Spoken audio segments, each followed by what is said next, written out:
Welcome to Freya's Fairy Tales, where we believe fairy tales are both stories we enjoyed as children and something that we can achieve ourselves. Each week, we will talk to authors about their favorite fairy tales when they were kids, and their adventure to holding their very own fairy tale in their hands. At the end of each episode, we will finish off with a fairy tale or short story read as close to the original author's version as possible. I am your host, Freya Victoria. I'm an audiobook narrator that loves reading fairy tales, novels, and bringing stories to life through narration. I'm also fascinated by talking to authors and learning about their why and how for creating their stories. We have included all of the links for today's author and our show in the show notes. Be sure to check out our website and sign up for our newsletter for the latest on the podcast. Today is part 1 of 2, where we are talking to Zachary Jeffries about his novels. Over the next 2 weeks, you will hear about writing in middle school, his mom encouraging his writing through journaling and creative writing, not to let age keep you from doing what you want, making writing friends online, building your team to help you make your book better, using movies for inspiration, using social media to monitor the book game, writing after everyone has gone to bed, and collecting advice to apply later. Angel of Fate.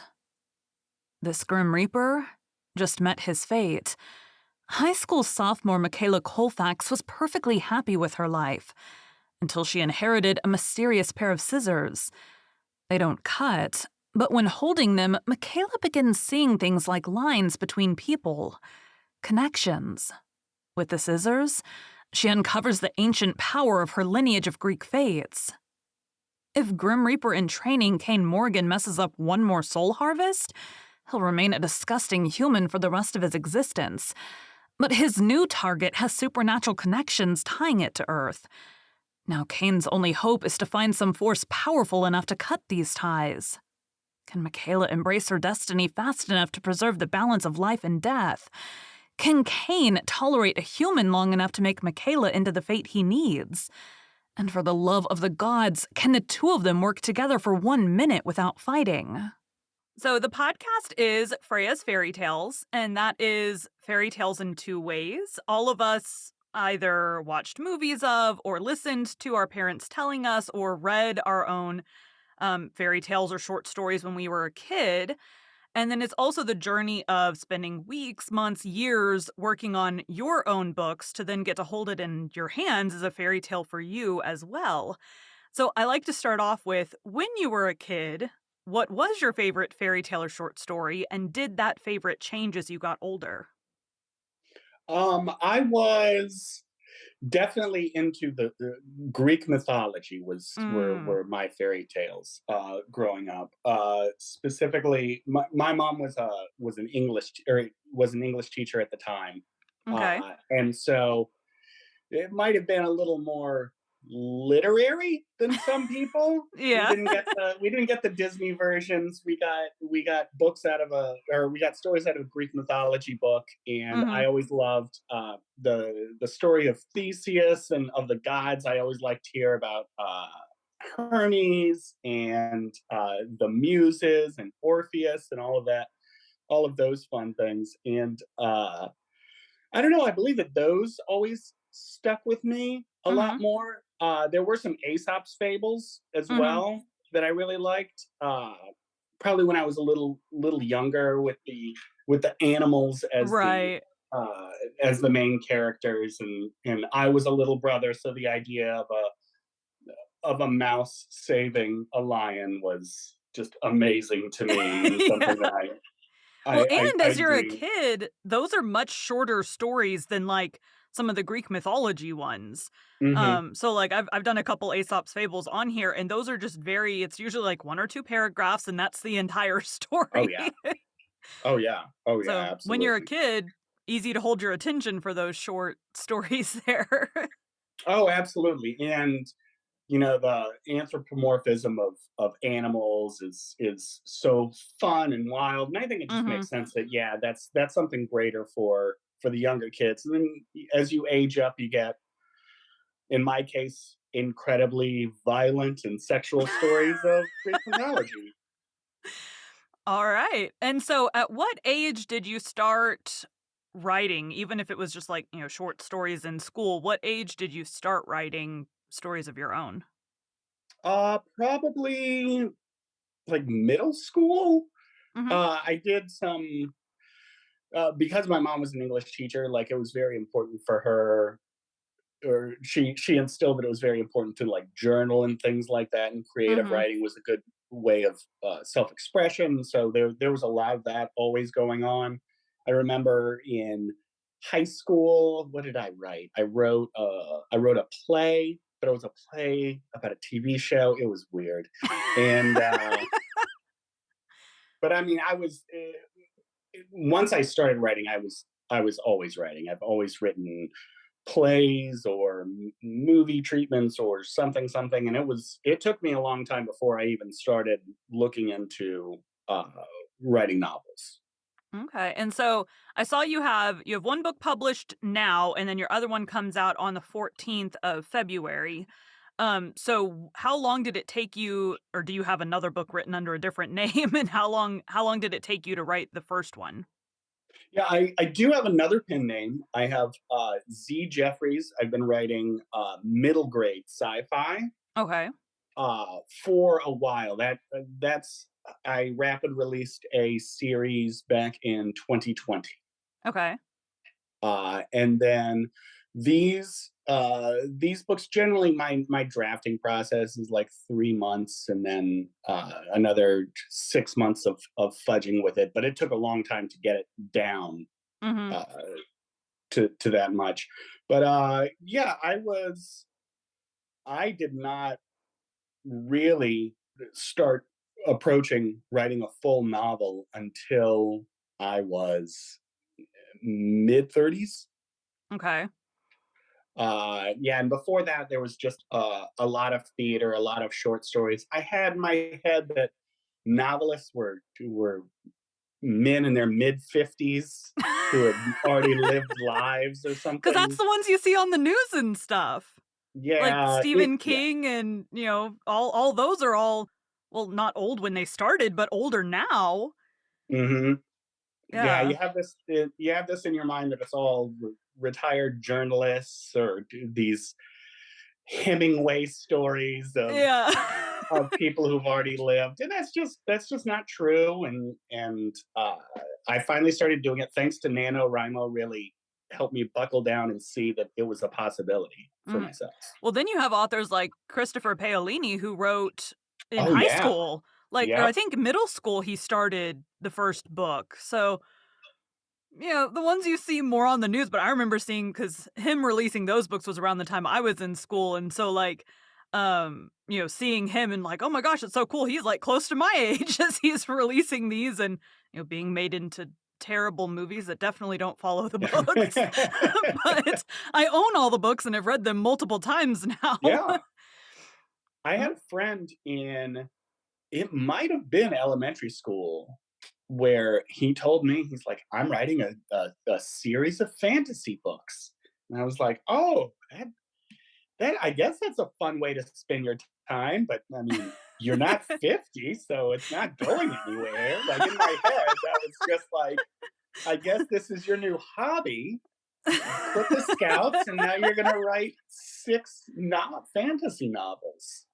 So you said you rapid released in 2020. Did your writing that first series have anything to do with like the pandemic and downtime, or that just so happened to be when you had them ready?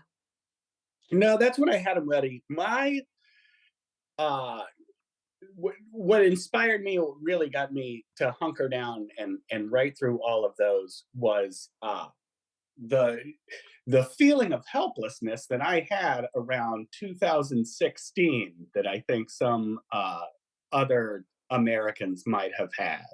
Okay. Uh, and so it really was trying to gain control and make sense of what was going on in this country and all of that kind of stuff. And I think the way that I dealt with it, my therapy was to have control in a fantasy world, I guess. Okay. So kind of make up a, I don't fantasy goes one of two ways. It's either ideal world or it is incredibly messed up world. So, Yes. which way did you go? Well, in this case, I'm using the term fantasy loosely. Those were sci-fi books, Okay. but it was fighting a future of greed and corporate capitalism and all of these things that I was afraid of. So Mhm. it was definitely optimistic in the idea of kids banding together and using technology to make a better world, kind of thing. Okay. And so you released those first books. You said your mom was an English teacher. How did you did you just release them? Did you have them edited by someone other than you? Did you have a really good self-editing process? How did you kind of go from first draft done to publishing? Well, I have a trunk book that no one will ever see, ever, ever, ever. Okay. And that's the first book that I ever wrote. And I learned a lot about editing doing it. I learned a lot about drafting while I was drafting. And then I just edited it into nonsense until the bread dough was nothing. Uh, and after that, once I was doing NaNoWriMo, I actually met a pretty good peer group, and all of us are still online friends and help each other out and take a look at writing for each other. And one person was an editor, and one person was a cover designer. Another person became my critique partner, and Charlie Knight is the editor that I still use, and they are absolutely fantastic. And they edit absolutely every book and short story that I have sent out to anyone or published. And then on top of that, I just bugged a lot of people to read it for me to beta read. Yeah. It's so hard at first getting beta Mhm. readers, and I feel as a new author, oftentimes I am not I am an underwriter. I will write too little where everyone has blank faces and is in an empty white room, and I will Mhm. try to get people to read that before it's ready. And so there was a lot of really asking people to read books that weren't really uh, ready for readers. And then that, of course, leads to them saying, well, I'm definitely not going to read the next time he asks me to read something. This is Oh, not ready no. for anybody. Oh, no. So I had a lot of people who read the first couple of chapters and very politely didn't give me a ton of feedback. And I think that they were just being super nice to me at the time. Mhm. But I had as many people read it as I could. I had probably 8 or 10 beta readers. I had my critique partner. I had my editor. Uh, I should have hired a proofreader. I didn't do that. I probably couldn't afford it. I prioritized the editor, a sensitivity reader, Mhm. and someone to work on the cover. Okay. Yeah, I mean, I feel like for me and like writing my own stuff, it's like you have to prioritize one, what you can afford. Hmm. Two, like I've talked to another author who she had her first editor didn't like her genre. And so like learning, making sure that you find people that fit what you're doing, and that enjoy what you're doing. But then also like I had a couple of alpha readers and I love them to death. But like I'm the kind of person that and I had this issue in college. I would write a paper I was taking like a medieval English class, okay? And so Hmm. we're reading, like Chaucer and stuff like that. And we would write a paper. The professor would give us, like, this is the topic that you're going to write on, write a paper, and then you're going to like critique each other's stuff. So you would switch with, one person and they would say, this is what's wrong with it, fix it. And then you'd switch it with another person the next time. They never came back with anything wrong with my stuff. So the professor ended up having to edit my stuff for me because the other students are like, we don't know what to do. And I'm like, this is not. And so then, like, the first round, I just submitted it to the professor after they didn't have any stuff, and she's like, "Well, here's all the stuff wrong with it." I'm like, "Well, they didn't say that." So Nobody told I'm me. like, "No one I told thought me." it was fine. So then it was like I would go through with the other people and then have her do it at the end before I officially submitted it. But like that's what I feel like my alpha readers up to this point, they're like the like yes man, like, "Oh my gosh, this is so good," Mhm. but no critique. And I'm like, it's not perfect. I know it's not perfect. I just have to find like the person that's going to critique it for Yeah. me. Not destroy it, but like, here's what's wrong with it. Oh, absolutely. And I think once you gain a group of beta readers, I think it is important to have like the one cheerleader, Mhm. the one person that can just be like, "Oh, this is fantastic. This is great," and then you can get out of them what they feel are the strongest points. Mhm. And often those are not writers. Those are Right. not people who are editors or writers. And then when you do get all of your notes in from your beta readers, or who might be writers, who might be editors, and might have different opinions on the approach and everything, you can be like, "Yeah, you said to change this thing, but I get such a good reaction out of my cheerleader. And if Yeah. you're just a layperson picking up this book, that might really hit with you." One of my big theories or approaches with editing is, if anyone prescribes a solution, I almost never listen to it, with the exception of something that's problematic or something that I'm hiring a sensitivity reader Mhm. for, or an expert. If they are not a specific expert about that thing, if they're just like, "Oh, I don't like that, this is happening. Why don't you do this instead?" I almost never listen to "Why don't you do this instead?" I pretty Mhm. much never listen to "We could use a scene with these people." That's not really ever what I'm going to do. I'm going to be like, "Oh, that's the problem point. I Yeah. understand Right now, this my big attracted thing, attention." the people I've shared mine with, my prologue is like 2 paragraphs long. It's a snippet Mhm, from like way later in the book, but it's a big like action, oh my gosh, what the heck happened to get there kind of scene. And I've had a couple mhm, authors say like either expand on it or take it out. And I'm like, the point is most people don't read the prologue, so who cares? yeah. And two, the point is to grip you, and I would probably use that as the blurb anyways. So like Nice. it's Yeah. like it's just like a big gripping like stuff happens and then she like blacks out and so it's like fade to black kind of thing and I'm like the point is it's short. Most people don't read prologues anyways, so I don't want it to be some like huge, if you didn't read that you're screwed for the entire book. Mhm. So yeah, I agree with you on that because like the ones that have told me like, oh, you should totally change your prologue, I'm like, well, no. I'll tell you, I'm a prologue skipper, but if there were, yeah, like 2, 3 paragraphs that just throw me into the middle of it and then zip me Hmm. right out of it, I would definitely read that.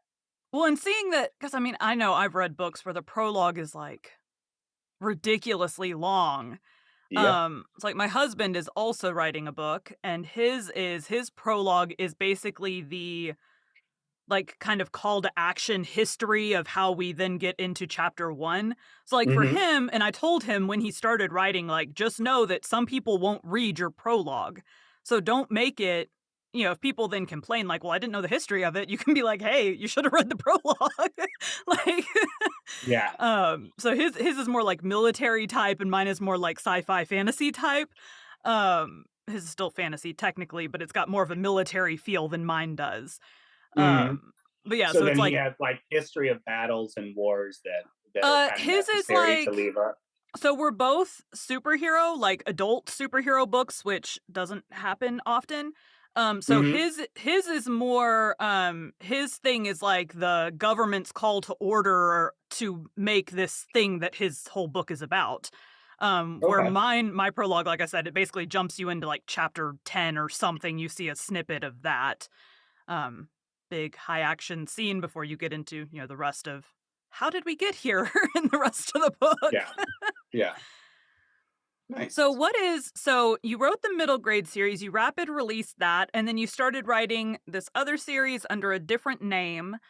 How long did it take you? What did you learn with that first series, and then how long did it take you to do the first in this new series?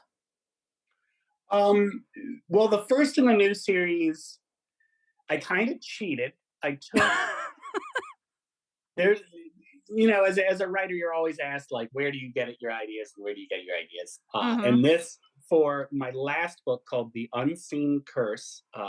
It has the my favorite answer that I've ever been able to get to say about how do I get my ideas.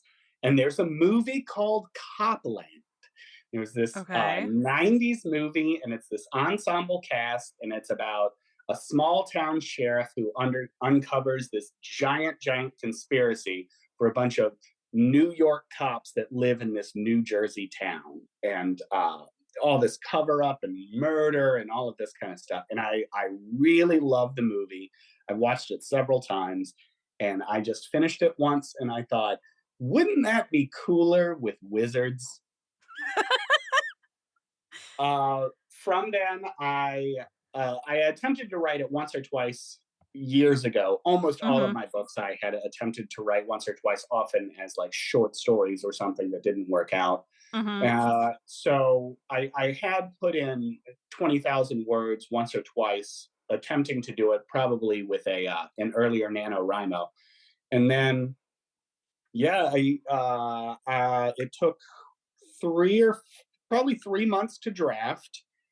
Uh, it is a murder mystery, so then I it did take a little longer in rewrites because I did want to get the murder mystery elements like correct, and because I feel like that genre has a lot of specific rules for good reason, and we're Mhm. lucky enough that like Agatha Christie like literally has a rule book, Right. has a list of rules, and so I wanted to go through those and make sure those were right, and basically rewrite a lot into the book so that there was misdirection, so Mhm. there were red herrings and everything, and they were all plausible. And So it's not obvious at the beginning who did it at the end. yeah. Yeah. Copland is not a mystery in that way. It's more of a Mhm. thriller in that way. So there aren't extra suspects, there aren't clues leading different ways, and all of that. So I had to go back in and kind of sprinkle those in here and there and smooth it out and smooth it out and smooth it out. So that was a much longer rewrite process than usual. That was like 6 or 8 months rewriting. But yeah, generally speaking, now I'm about 2 or 3 months for a first draft, for a rough draft. Okay. And then during what did you do to promote the first series versus what did you do to promote the first book in this new series? Like, what did you learn? Did you promote the first series at all? I mean, I'll tell you, the main thing that I learned is it is very difficult to promote middle grade Mhm. because you are not promoting to the people that consume the media, you are promoting to the Right. people who buy for it. So it really Right. is framing it in such a way that, it's almost like vegetables. You have to talk about how good they are for someone versus what you're actually getting on the plate and how it tastes. Right. So that I definitely ran into some difficulties there until this last year, once I started doing in-person events. Mhm. This was my first year doing like library events and conventions and all art walks and all that kind of stuff. That's much easier because I have fun sci-fi adventures that kids really Mhm. get into once they get it. Right. Selling it online was really a slog. It was pretty tough, and honestly led to some feelings of hopelessness as far as like career choices and stuff like that. Mhm. And I think that probably was one of the things that kind of redirected me to write something that is not necessarily aimed at adults, Mhm. but adults consume. Right. When I feel like Uh, there are adults that read middle grade, but more adults you're gonna find reading YA and up as opposed to middle grade and up. I would think, I may be wrong. Agreed. No, I you're dead read on. middle grade, but I also have an 8-year-old, so Yeah, I love middle grade. I think it's mostly because I write it, but like Mhm. every year in the top books that I've read, I always have a middle grade book. Let me just say, The Lion of Mars, I read it last year. Middle Mhm. grade book, one of the best books I read all year, if not the best book. Absolutely love it. Highly Mm. recommend The Lion of Mars by Jennifer L. Holm, I believe. Okay. Yeah, we every year for Christmas, I always buy I had seen years ago, like when my daughter was a baby, a thing about like every year for Christmas you should get them something to wear, something that they want, and then something to read. And so we've done that pretty much every year, age appropriate books as she grew up. And so this year, one of the series that I got her was the series of unfortunate events, Oh which is kind of in yeah, that. We haven't started reading it yet, but that was this year's. I'm like, I had started watching the Netflix show, and I'm like, I bet she'd really like these books. So yeah, we that's did great. we did that one, and then, we just started reading the other one. It's like The School for Good and Evil or The School of Good and Evil or something like that. I don't know. The back of the box has, like, 2 girls, one's in black and one's in white, and I thought she'd like it. So, but Nice. we've kind of ventured into, like, Harry Potter and things like that. We started another series, let me think of the name of it. I don't remember the name of it, but it's all about, like, this essentially reserve of all these mythical creatures Oh, and, really good, but there's, like, a witch house, and because I'm a narrator, I was doing creepy witch voices and I scared her. So so we're like, "Alright, we're gonna put that one on the back burner for a little while." my kiddo's a bit younger, but I do often get told to stop doing voices as I am reading, especially if something is on the spooky Scary. side of Yeah. things. Yeah. I mean, I liked the voices, but when she's, like, covering her head with a blanket, you're like, maybe no." No, I was about to say I love your voice. I love hearing the fairy tales at the end of each podcast episode. Yes. But I mean, yeah, I could imagine if the reading material were actually scarier, you're kind of Yeah. only making it scarier than that. Yeah, yeah. So I do have to ask, now that we're on voices, I see you have, Kindle versions and paperbacks available. Are there any plans for audiobooks in the future for I didn't know your other name, but I did for the 2 that are new. Yes, I do eventually have plans. It really is just a matter of reinvesting and making the money in order to put that back in there. I do understand that it is for a lot of people. It is an access situation where they certain people with handicaps can't even get to these books until I get audiobooks. So it is a priority. It's just a matter of time and money. Mhm. But we'll get there. We'll definitely be getting there. Okay.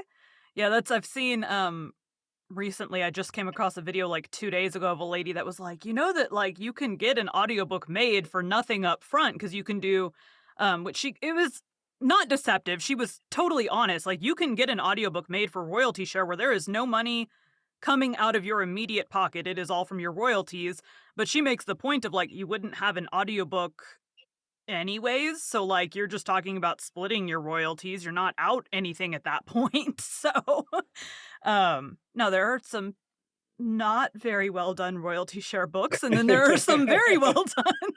So it all depends on how long you're willing to wait for the right narrator. Yeah, Um, yeah. but yeah, I mean, at the end of the day, I got a message back on an audition yesterday, and she was like, "You're just not the right fit for this book, but I loved your voice, maybe later." I'm like, "Dude, I totally get it. You had a voice in your head while you were Mhm. writing that book, and you want the narrator that fits that voice. That's not me. That's okay. As long as you're not messaging me like, 'Oh my god, you're the worst narrator I've ever heard,'" which is just rude. I mean, people do I mean, I let's see, including I have a daily fiction podcast where I do classic novels. Mhm. So including that, I think I did like 57 books last year, just Oh, wow. narrating audiobooks, and most of those were royalty share. So it can be done. It's just a matter of how many auditions do you want to listen to? Right? Yeah, no, we'll get there. As of right now, I am, going bit by bit and reading my books for literally 2 minutes at a time, and those are posted on Instagram and, YouTube Shorts and Mhm. on my TikTok. But no, I do want to eventually hire somebody. That is the plan for the second half of the year. That is the big project. Nice. So you're gonna release the book in February. When are Mhm. you, how many books are gonna be in this series? Like, what's the plan right now? I honestly don't know. I like to leave that in some way, shape, or form up to the readers. I have two series starters, or I will have two series starters under the name Zachary Jeffries. Unseen Curse could be a series of magical murder mysteries. Um, and Angel of Fate is a love story between a Grim Reaper and a Greek Fate, but there are other characters that could also have romances, and then I would also love to do a couple of one of them is in peril and the other has to save them, or one of them is under some sort of nefarious control and it splits them up and then they get back together in the end, kind of thing. So I would love to keep uh, playing in these sandboxes. It really just depends on the reaction. I will say I don't. Ever since I did the middle grade series, which is currently 4 books, and I'm going to put the fifth and final book out hopefully this year. I no longer have a concrete overarching story in my head. Mhm. I want to make a sandbox that I enjoy playing in enough that I could keep putting out books if I wanted. I would Mhm. probably do like a planned trilogy, and then if the interest is there, maybe layer another trilogy or spin off with some other characters and do another trilogy there. But I'm not thinking past 3 books at a time, I would say. Okay. Yeah, I feel like detective is a good space for those ongoing continual series just because same with like romance. 'Cause you can always have new cases for the characters to, you know, Hmm. research or, solve or whatever. Romances, it's typically you'll spin off onto, a side character is now the main character kind of situation. I feel like fantasies tend to be more the here's the set group of the novels. And then you may have like Shatter Me, which is a YA series. She has like it'll be 3 novels and 2 novellas per cycle, and then she Hmm. has a secondary cycle with the same 3 novels. It's actually 3 novellas, but the 3rd novella is basically a full-length novel. It's big. So, Hmm. um I feel like you can kind of go, multiple ways, but fantasy tends to be more like here's a trilogy or here's a I don't know what it's called when you have 4 of them, but 4 books or here's it's a duology, like it's more set like here's our overarching story and now we're done Yeah, in no one wants fantasy. to see everyone hang out after the ring is destroyed. No one's. Right? Yeah. That's I Sam finished opens up a restaurant. No, yeah, no one's yeah, listening to those. so last year I read ACOTAR, okay? And Mhm. so I'm like, I'm reading it. I read the first book. I knew it was going to all come to a big battle. Like that was going to be the last book was going to be this big battle. I'm like, okay. And then in book 3, the big battle happens. And I'm like, why is there a book 4? What happens in book 4? And at the time I was taking voice lessons to help with like vocal health and breath control while narrating. And, Mhm. she was, like, big into ACOTAR too, so I'm like, "What is book 4 if the big battle already happened? Is there another big battle gonna happen?" And she's like, "No, they're basically, like, cleaning up." I'm like, "Well, I don't wanna read that." So, I have not read book 4 because and then book 5 kinda starts from another character's perspective, but I'm like, "Who wants to read the, 'Oh, we had to clean up the battlegrounds' book?" Like, I mean, like, man, I it was might that was sure eventually. exciting what just happened. Yeah, I'm Anyway, like pick up our class. like, book 3, it should have ended there, like, I haven't read book 4, so I don't know, it may be amazing, I that kinda turned me off because 'cause I'm like, "I don't wanna read a cleanup book." Um There is something about a book series where you're like, "Well, I no longer have any more questions. This is not what the author Yeah! intended to be the last book, but thank you very much, and I'm out." Well, and I feel like that's the same with, so, like, for example, we'll go old school, Wizard of Oz, okay, so he had, like, his original plan for Wizard of Oz, Mhm. and then it did well, so he wrote another book, and another book, and another book, and another book, and then someone else started writing continuing the story after he had died. And it's like, at some point, like, you can't be making that much money anymore. Like, at some point, you have to have a plan, and then you have to stop because, like, Mhm. regardless of if it's making money, at some point, people are like, "God, now you're just dragging it on for no reason." Yep. Unless in the case of, like, detective ones where you can be an ongoing thing or whatever, but yeah, it's just I don't understand series that just keep doing that. I'm like, "Just stop." No, agreed. That the same thing happened with, Herbert's Dune. He had a Mm, story. He had one story, and he wrote it, and it's absolutely fantastic. And it did so well. They asked him when the next book was, and he panicked and put more books together, and then started these enormous, long plot lines that weren't completed until after his death, and mhm, they just kind of meander. And by the end, you're like, this has almost nothing to do with that first book that I absolutely mhm. fell in love with. Or Ready Player One, who Hmm. then put out I haven't read I own it, I have not read it yet, I have not read Ready Player 2 yet, I read the first one. My husband listened to the audiobook and was like, it was like he made money, he made a movie, and then he just wanted to keep dragging it on. Um, it's just stop. Make your Yeah. plan. Unless the plan was to, eventually release more books in the series, but it's if you have a and Jason Duro on TikTok is, like, really big in, like, planning the overarching series. So he will plan out he has, like, the overarching, like, storyline that he's gonna have over the entire series, and then he plans down to, in this book, there's gotta be this stuff happens, in this book, this stuff has to happen. But then once you get to the end of the overarching, you stop. Hmm. So you finish the big storyline, you finished. So Yeah.